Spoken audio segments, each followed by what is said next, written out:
नमस्कार, आप देख रहे हैं सी न्यूज भारत और मैं हूं आपके साथ ज्योति अरोड़ा। वक्त हो गया है न्यूज बुलेटिन का, जिसमें हम जानेंगे कि कहां हुई ग्राम पंचायत सचिव के खिलाफ शिकायत। आगे जानेंगे कहां हुआ नए डीआरएम का भव्य स्वागत। इसी क्रम में आगे बढ़ेंगे और देखेंगे कहां 10 एमवीए के ट्रांसफार्मर में आग लगने से रही बिजली गुल। इन तमाम खबरों को जानेंगे विस्तार से, तो आइए निगाह डालते हैं इस वक्त की बड़ी खबरों पे।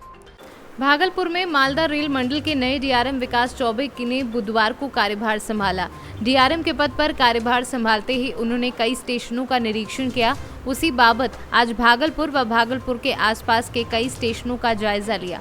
उन्होंने साफ तौर पर कहा कि यात्री की सुविधा और सुरक्षा ही हमारा उद्देश्य है। उन्होंने बिजली, पानी, शौचालय, ट्रेनर के अंदर रखरखाव, टिकट काउंटर, ट्रेन व स्टेशनों पर उचित मूल्य पर और स्वच्छ भोजन की व्यवस्था एवं कई नई योजनाओं पर वार्ता की।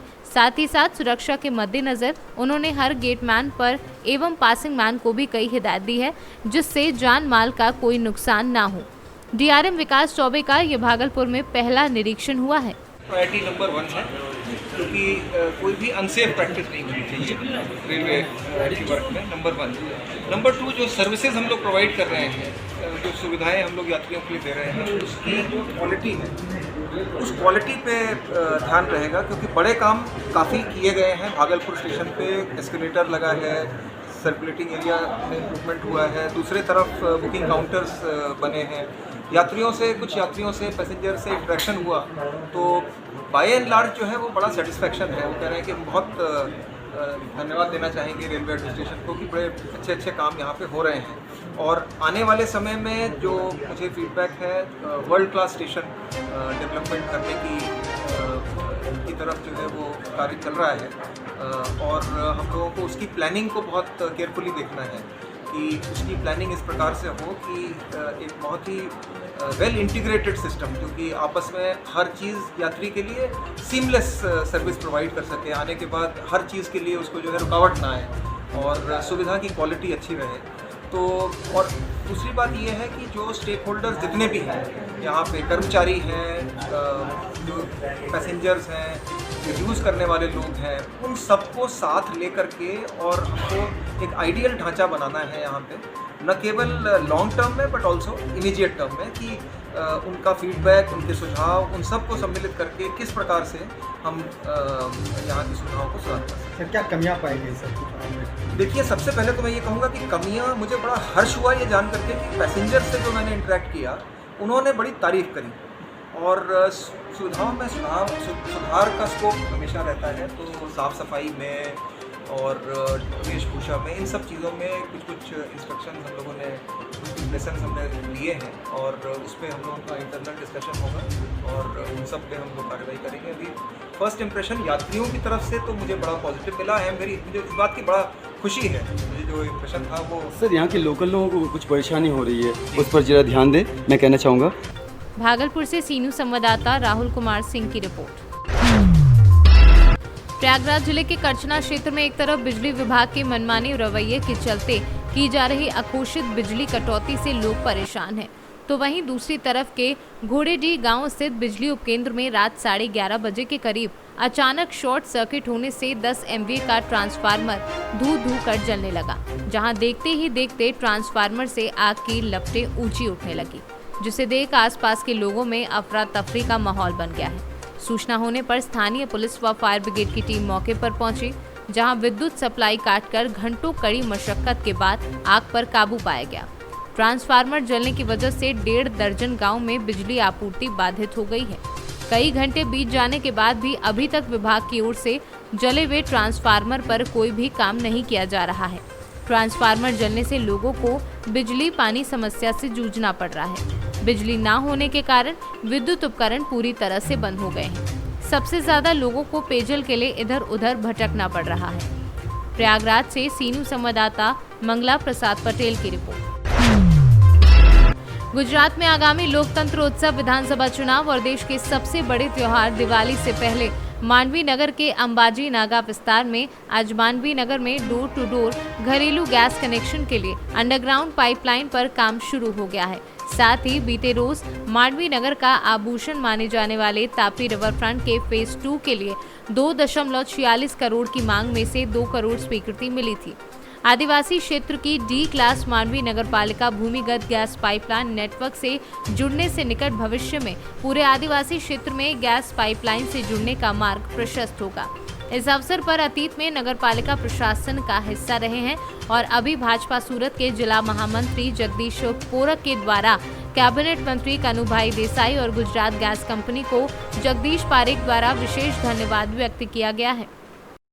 આજે માંડવી નગરપાલિકાના માધ્યમથી ગુજરાત ગેસ ભૂગર્ભ પાઇપલાઇન ને નાખવાનો કાર્યક્રમ એનો પ્રારંભ કાર્ય આજથી માંડવીમાં શરૂ થયું અને આના માટે ગુજરાત રાજ્યના કેબિનેટ મંત્રી શ્રી જેઓ ઉર્જા નાણાં અને પેટ્રોકેમિકલ્સ વિભાગના કેબિનેટ મંત્રી છે એવા શ્રી કનુભાઈ દેસાઈ કે જેમણે ખૂબ સારી રીતે અમને માંડવી નગરપાલિકાની બધી પ્રપોઝલો દરખાસ્તોને ભલામણ કરી અને ભલામણ કરવાના માધ્યમથી આજે ગુજરાત ગેસની પાઇપલાઇન અને માંડવી નગરમાં ઘરે ઘરે ગેસ કનેક્શનના માધ્યમથી ગેસ પહોંચે તેની વ્યવસ્થા કરવામાં માંડવી નગરપાલિકા સફળ થઈ રહી છે અને મને એનો ખૂબ આનંદ છે કે 2010માં આ જે સપનું માંડવી નગરપાલિકાના તત્કાલીન પ્રમુખ તરીકે મેં સેવેલું તે આજે સાકાર થઈ ચૂક્યું છે। તો આ તબક્કે ગુજરાતના મુખ્યમંત્રી શ્રી ભૂપેન્દ્રભાઈ પટેલ, અમારા નવસારીના સાંસદ શ્રી અને ગુજરાત પ્રદેશ ભાજપાના અધ્યક્ષ શ્રી આર પાટીલ સાહેબ, સુરત જિલ્લા ભાજપાના સંગઠન પ્રભારી ભરતભાઈ રાઠોડ, પ્રમુખ શ્રી સંદીપભાઈ દેસાઈ, આ બધાના નેતૃત્વ હેઠળ અને મહામંત્રી તરીકે મેં મારી ફક્ત માંડવી નગર મારું છે તો મેં જવાબદારી નિભાવી છે અને આજે ગુજરાત ગેસની પાઇપલાઇન નાખવાનું કામ માંડવીમાં શરૂ થઈ ગયું છે ચૂંટણી પહેલા અને ઘરે ઘરે આજે પાણીનો ગેસનું કનેક્શન પહોંચશે તેનો મને ખૂબ આનંદ છે। सूरत से कैमरा पर्सन निकुंज चौधरी के साथ सुरेंद्र सिंह सोलंकी की रिपोर्ट। खबर उन्नाव से है, जहां डेंगू बुखार का कहर दिन पर दिन बढ़ता जा रहा है। जिला अस्पताल में ओपीडी में हर दिन सैकड़ों वायरल बुखार से संक्रमित मरीज पहुंच रहे हैं। डेंगू की दस्तक से वायरल फीवर मरीजों व उनके परिजनों में दहशत का माहौल है। डॉक्टर वायरल बुखार के मरीजों को डेंगू व कोरोना की जांच कराने की सलाह देकर वायरल की दवा दे रहे हैं। डेंगू की जांच में एक सप्ताह में 33 वायरल संक्रमितों में डेंगू की पुष्टि हुई है। डेंगू की दस्तक से मरीजों में अफरा तफरी का माहौल बना है। जिला अस्पताल में डेंगू वार्ड बनाए गए हैं। सर, डेंगू के मरीज आ रहे हैं, किस तरह से उपचार किया जा रहा है? इस समय बारिश का मौसम है, बारिश हो रही है पिछले कुछ दिनों से।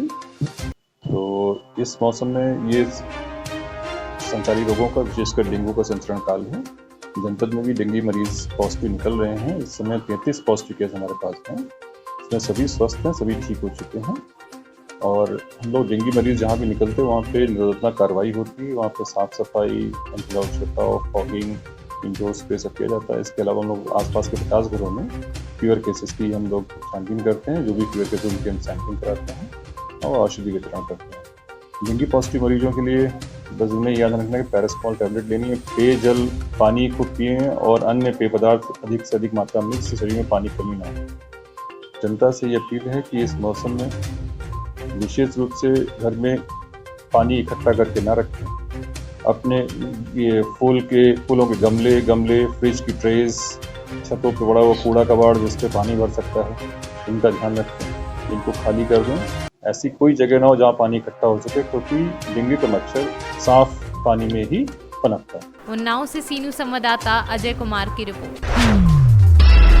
केंद्रीय मंत्री व सांसद डॉक्टर महेंद्र नाथ पांडे का 65वां जन्मदिन चंदौली मुख्यालय स्थित भाजपा कार्यालय पर धूमधाम से मनाया गया। भाजपा जिलाध्यक्ष अभिमन्यु सिंह की अध्यक्षता में केक काटकर जन्मदिन मनाया गया। अभिमन्यु सिंह ने केंद्रीय मंत्री की खूब तारीफों के पुल बांधे। इस दौरान कार्यकर्ताओं में काफी उत्साह देखा गया। कार्यकर्ताओं ने केंद्रीय मंत्री के यशस्वी व दीर्घायु होने की कामना की। चंदौली से सीनू संवाददाता सुमित सिंह की रिपोर्ट। शासन की इस नई व्यवस्था के तहत राशन की दुकानों के लिए स्वयं सहायता समूह के आवेदन पर यदि पात्रता सही पाई जाएगी तो आवेदन में सबसे पहले वरीयता दी जाएगी।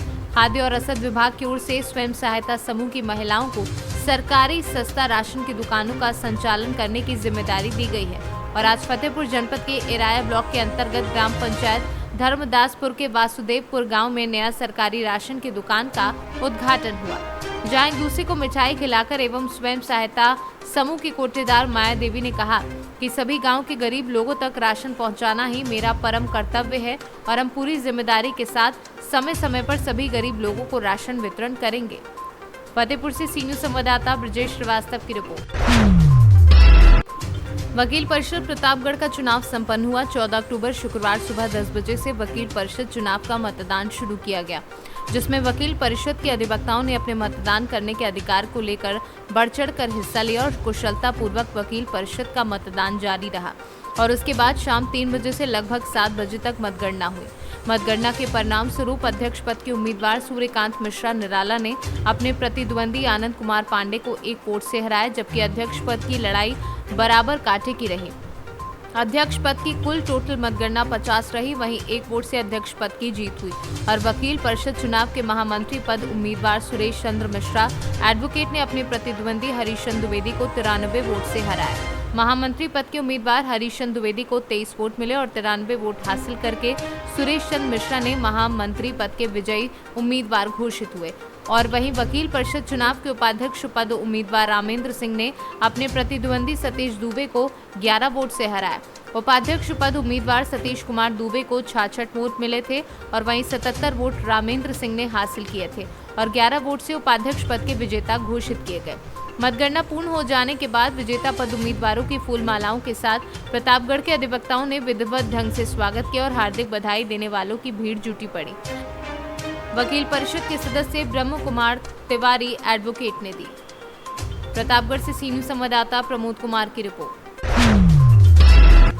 मनोहर थाना शिक्षक, जिसे राष्ट्र निर्माता कहा जाता है, उसी परिभाषा को चरितार्थ करते मनोहर थाना क्षेत्र के प्राथमिक विद्यालय पंचपिपली के शिक्षक सुदूर विंध्याचल के कंदराव में स्थित ये गांव, जहां नेटवर्क तक नहीं आते, वहां शिक्षा की अलग जगह शिक्षक 117 बच्चों के नामांकन वाले विद्यालय में वर्तमान में 3 अध्यापक कार्यरत हैं। वहीं हाल ही में नितिन मेहरा ने कार्य मुक्त होने से पहले 51,000 रुपये, पप्पू लाल चंडालिया ने 1 लाख रुपए और नवनियुक्त अध्यापक विजय शर्मा ने भी 1 माह का वेतन, तो वहीं राम अवतार भी 21,000 रुपये पहले ही विद्यालय विकास में दे चुके हैं।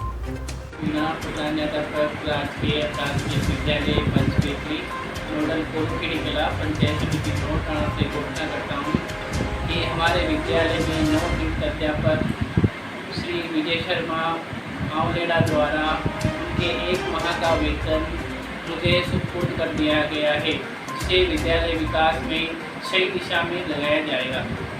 विद्यालय विकास में इससे पूर्व स्टाफ साथी नितिन कुमार मेहरा द्वारा उनके विदाई होने से पूर्व 51,000 रुपये, पप्पूलाल मीना जी द्वारा 1 लाख रुपये, विद्यालय के प्रधानाध्यापक मेरे स्वयं के द्वारा प्रत्येक माह का वेतन, प्रत्येक साल 1 माह का वेतन विद्यालय विकास में लगाया जाता है।